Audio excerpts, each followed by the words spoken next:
Hello, everybody. Chris Martinson here with you with, this is part of one of my daily updates. We have to talk, I have to do this in video form. Some of you prefer video form, so hey, this is for you. And, yes, I'm in my FLCCT, shirt. Just been crazy. Hey, by the way, we've been doing, really good work there, and, really proud of my ability to be able to assist with the FLCCC. So thank you for your support because, well, I'm just an unpaid board member over there, and I have that freedom to be able to spend some time with an incredible organization because of your support. So thank you. Now, got to talk about this. This is an update to the whole, excuse me a second. Much better. Virologists lying. These virologists, they lied. They've just been caught lying. We have to talk about this because Congress has just caught them lying. And you know what Congress is doing about it? Nothing. In fact, Congress accidentally forgot to cover some stuff up. And so now we have more data than we had before. So let's go there real quick. First up, this is back in the day. So back on May 4th, 2020, I put together about these lying virologists and all these self-inflicted wounds that we're doing around COVID and our stupid COVID response and all that. So during April, I started to cotton on to this idea and started to look into the idea that there was a lab creation of SARS-CoV-2. In fact, my investigation led me to the conclusion that humans have not had any pandemic coronaviruses before these virologist assholes started monkeying around with them. So this would have been Ralph Barrick, and this is Michael Osterholm here, and of course Christian Anderson and Robert Gary and Marion Koopmans and all the virologists in the Western world are in one tiny little club, and they've been fucking with our very existence here on Earth. And they created this thing, and then they covered the whole thing up. But I showed people where to look. Now look at this. This is Michael Osterholm on Joe Rogan saying to millions of people, man-made disease, a disease that's, I mean, we humans could not have crafted a virus like this to do what it's doing. I mean, we don't have the creative imagination or the skill set. That's what he's saying here. It's bullshit, and he knew it. He's lying. This is a lying sack of shit right here. Okay? Now, let's look at the cover-up timeline and how this transpired. Okay, Christian Anderson of Scripps Institute, he sends out an email to Fauci on Friday, January 31st, 2020 at 10:32 saying, uh-oh, this thing looks possibly lab engineered, right? It's like there are features inconsistent with evolutionary biology in there. As it turns out, we now know that they were actually conversing much earlier than this, actually, all the way as early as January 6th. So they've been talking for a while. This is just the first email that popped out. I'm going to have to ask why the FOIA requests for original emails out of NIAID and NIH did not surface these earlier emails, which we now know as part of the congressional investigation. Fauci sends an email to his right-hand man, Hugh Auchincloss, at 12:29 in the morning that Saturday. That's February 1st. That's Friday night. Depends how you count. And he basically says, important, emergency. And he forwards a paper written by Ralph Barrick of UNC in conjunction with the Bat Lady. Okay? Like, important. Where are we on this? They're doing CYA, cover your ass. They're worried that they're going to be implicated as people who funded and supported gain-of-function research that led to this thing escaping or being released. Who cares? It came from a lab either way. Emails begin flying around from 1 in the morning to 2 p.m. Saturday, the 1st of February. Lots of people are copied in. We've got the Wellcome Trust on there. We've got leadership, political leadership at the NIH. We've got the WHO on there. Friendly viral researchers from Holland, from Germany. We've got UK people on there, but we don't have any internal NIH scientists because science. All right. Anyway, and then a con call is arranged at 2:00 that Saturday, which lasts for 56 minutes. We know key leadership of all these people stay on afterwards to discuss something. Well, now we kind of know what it was. By the way, the first draft of this proximal origin paper that completely debunked the idea that this thing could have come from a lab, case closed, no question about it, 100%. We are positive this thing came from nature. All the world's scientific experts agree. The draft of this was done by February 4th. So we're kind of curious. January 31st, people are going, I don't know. This thing could have come from a lab. February 4th, they're dead positive. It didn't. So what data did they get between February 1st and 4th? That's been the open question. Well, now we have an answer to this. Okay. So it turns out February 4th, a draft of this manuscript is done. And by February 8th, it's already been submitted to Nature Medicine, which isn't Nature, the main journal. It's a lesser subsidiary journal of that. And guess who? Christian Anderson is the lead author on this whole thing. And later he got an $8.9 million grant from the NIAID. That's the cost of your integrity, about $8.9 million. And then later the Scripps Institute, just a month ago, was announced they got a $253 million grant from the NIH.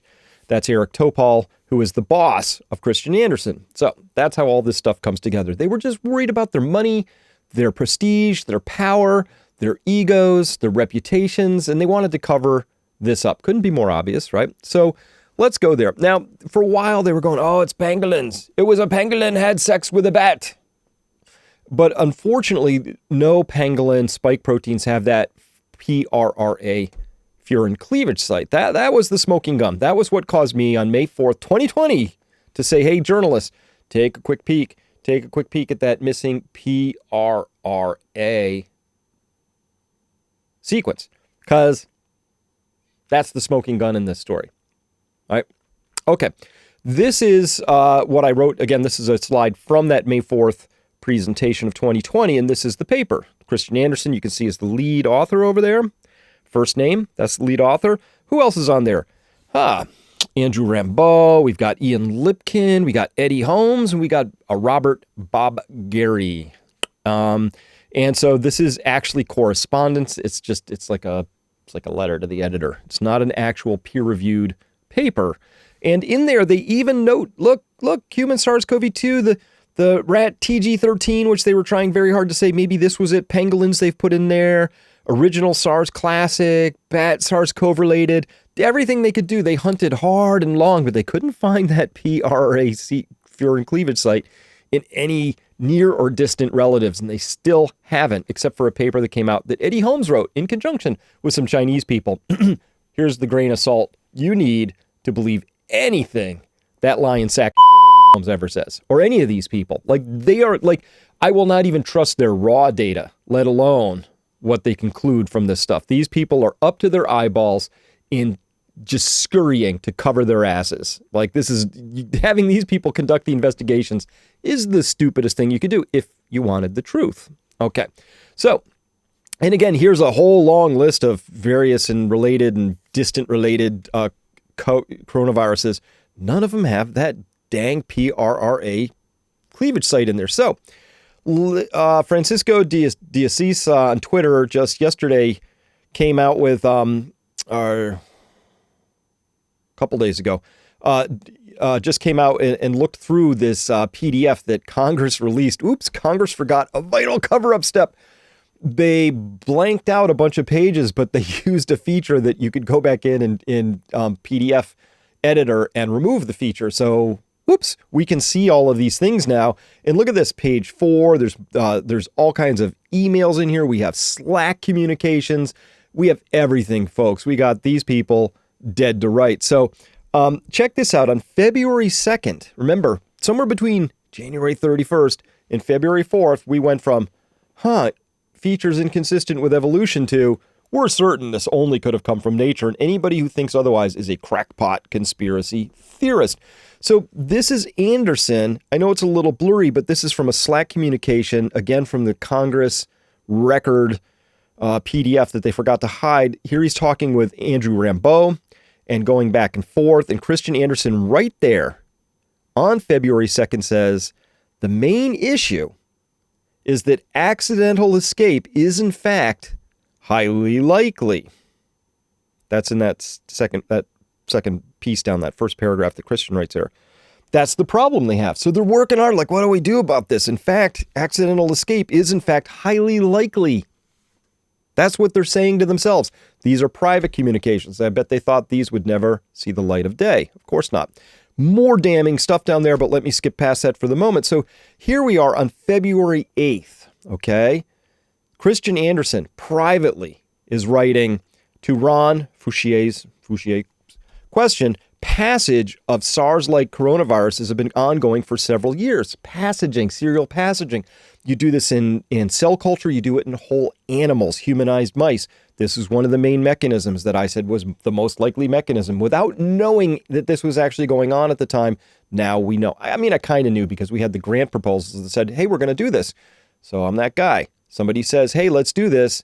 And then it happens. I'm thinking, oh, I don't know, maybe they did it, and did it that way. So he says here, passage of SARS-CoVs have been going on for several years, and more specifically in Wuhan, under BSL-2 conditions, which they go on to note, like it's insane to do this under anything less than BSL-4 conditions. That's a biological safety lab condition, right? So BSL-4, you've got the whole hoodie and the air suit, and you look like, that from the movie Contagion.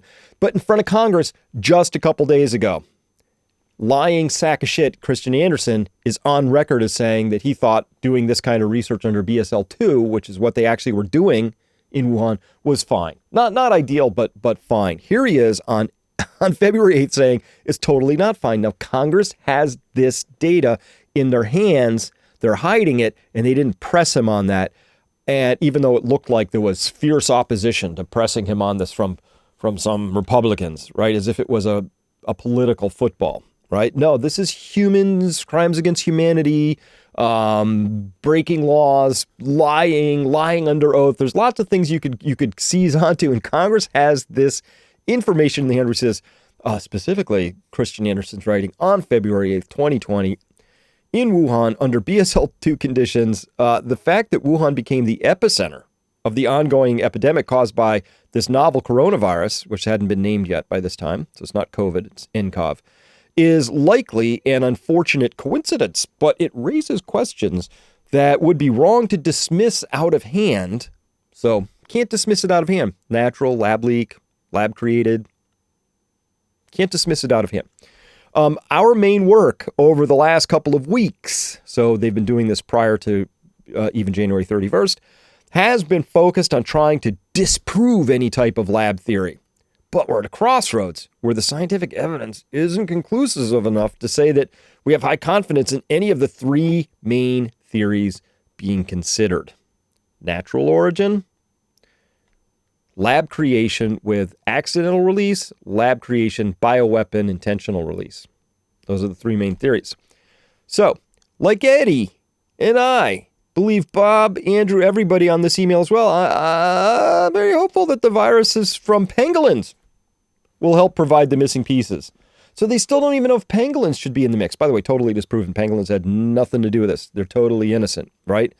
And then they cite that fact check thing, which is talking about the baseless conspiracy theories, which this horrifyingly ignorant Yale-educated PhD woman who's writing for factcheck.org references Christian Anderson to slam anybody who's thinking about baseless conspiracy theories that the coronavirus was bioengineered, which it was, of course. So you see how this whole thing goes. They write the thing, they get a fact checker to check it, they confirm the fact check, and just goes in this little circle jerk of lying piece of shit human beings. So that's how that goes. All right. So that's February 8th, though. Notice privately, they're still uncertain. Privately, they're saying, we can't, it would be wrong to dismiss any of these theories out of hand. We just don't have enough data yet. And they don't. No new data came in. However, somewhere on February 4th, publicly, Christian Anderson writing to Peter Daszak, who's up to his eyeballs in this whole thing, right, through EcoHealth Alliance. Look at that. Tuesday, February 4th, 12:05:54 p.m. UTC, -5. Urgent. Please review by noon, if at all possible. Down there, second paragraph. Reading through the letter, I think it's great, but I do wonder if we need to be more firm on the question of engineering. The main crackpot theories going around at the moment relate to this virus being somehow engineered with intent, and that is demonstrably not the case. That's what he's saying. Crackpot theories, demonstrably not the case. Certain. He's certain in public here, writing out to Peter Daszak, giving out the talking points that then are going to be taken out and used in the rest of the world and picked up and amplified by a corrupt, venal, disgusting media. New York Times, their science reporters, totally corrupt. Washington Post, totally corrupt. All of them. CNN, NBC, totally corrupt, all of them. But look at this, main crackpot theories. That's him on February 4th out to the world. Here he is privately February 8th going, oh, we still don't know which is the truth. That would be as close to the truth as you could get. Now, the private discussions here, again, on February 4th, this is from Robert Gary. He's one of the authors on the proximal origin paper, which the draft of which is already done by February 4th, yet in an email to Christian Anderson and Eddie Holmes and copying in Rambeau, Bob Gary writes, Christian, that's correct about everything he said for the proline residue. It's what shifted me to thinking that the insert of the furin site, the PRRA furin site, is the result of cell culture passage or less likely intense transmission in a non-bat host. Really need to see the data from Ron about generating the furin cleavage site in vitro passaging, on in vitro passage, really. It's what got me to thinking the insert of the furin site is the result of cell culture passage in a lab. So on February 4th, he's already got the draft that says no chance this came from anything but nature, but privately, he's writing to everybody going, yeah, this could have probably came from a lab, looks most likely. Bottom line, I think that if you put selection pressure on a coronavirus without a furin cleavage site in cell culture, you could well generate a furin cleavage site after a number of passages. But let's see the data. Of course you can. That's how it would be done. And that's how it was done. And that's the most likely thing. And that's what I told. That's what I said. That was the most likely outcome was somebody had some coronaviruses. They chimerized them. They put them together. They made some Franken-monster things. They put them into cells to see which ones took. They harvested those. Then they refined them in animal models to make them, humanized animal models to make them even better at what they do, which is they were bioengineering them to specifically attack human ACE2 receptors with as much forcefulness as they could muster. Now, so lab passaging is definitely a possibility then. And then here you see Ron Fauchier writing to Andrew Rambeau, Jeremy Farrar from the Wellcome Trust, Eddie Holmes, Christian Drosten, the horrifyingly, insanely nasty German virologist guy. You got Robert Gary on here. You got Collins, who was then head of the NIH, Josie Golding from NIAID, I believe.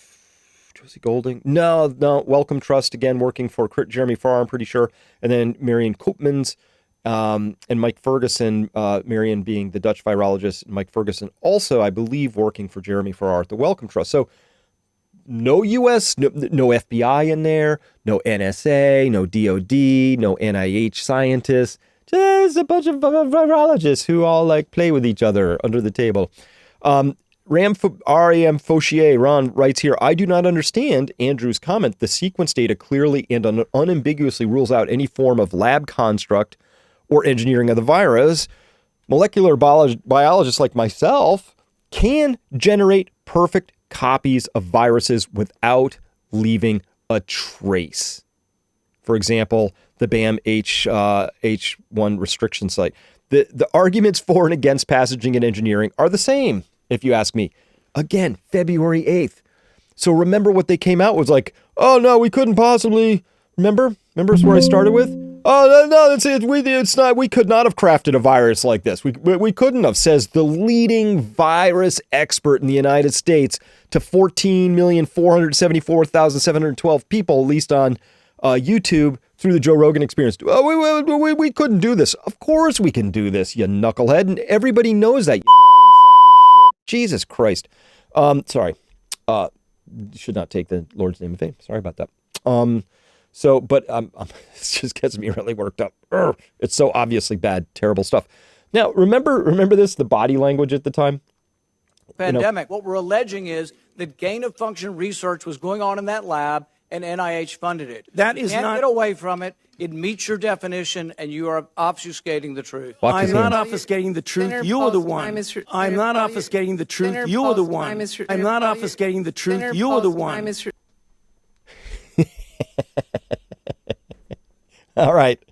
Yeah, obviously. So, but here's the thing.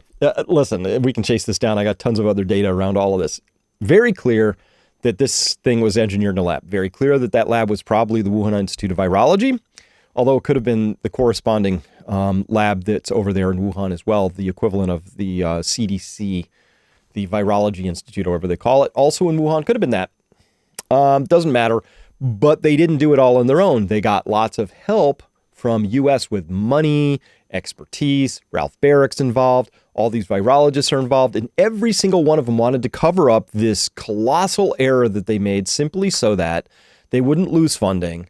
They wouldn't be fingered as the bad guys and gals, which they are, and all of that. So, but now we have Congress actively covering this up with them, not asking the hard questions, seeming to ask a couple hard questions, not going in for the kill shots when they have the chance, and then just letting the whole thing sort of slide off, and then maybe nobody will notice. And meanwhile, $250 million of fresh funding goes to the cover-up artists at the Scripps Institute, and everybody else is still in a job. In fact, many of them have been promoted, and none of them have lost their jobs, let alone gone to jail for lying, let alone for crimes against humanity, for fucking around with viruses and creating something that was then used as an excuse to use all this exciting pre-planning that we did during Event 201 and the 18 prior events to that, so that we could figure out fun stuff like digital passports and selectively shutting down parts of the economy, and then going forward and using these really fun propaganda and nudge unit tool techniques and creating our own color revolution, social media command and control, and then ultimately using this to smash the First Amendment, the Fourth Amendment. Probably the Second Amendment is in the sights of all this. This is all being used by globalist authoritarians to advance an agenda, and there's not a single person in Congress who's actually holding their feet to the fire. This is jail time. This is immediate contempt of Congress time. This is an immediate stripping of all budgetary power from the NIH. This is like, that's what you do. But that's why I wanted to talk about this, because we have clear evidence now of the extent and depth of both the original insults that were created and the failure to really properly investigate this or hold anybody's feet to the fire. Little sham trials. Oh, well, Christian Anderson, is it not true you said? And then next week, nothing. Chirping crickets, right off it goes. Toothless. That's the world we're in right now. So the reason I like to follow this stuff up and figure it out is because until and unless we work this out, we're just going to get more of the same.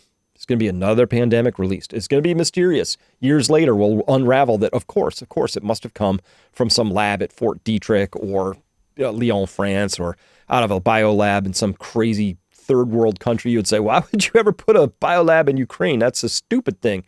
And it may well be genetically targeted, et cetera, and so forth. So that's the world we live in, and we've got to do something about it. So that's why I continue to surface this stuff. Is it dark? You bet. Welcome to the world in which we actually live. With that, hey, thanks so much for listening. Remember, it doesn't have to be this way. And it's not when, if, and only if we get together and people of good nature and good hearts can bring light back into a world that's increasingly trying to become all darkness. All right. With that, thank you very much. Can't wait to hear your comments on this. Hope you enjoyed this. More to come.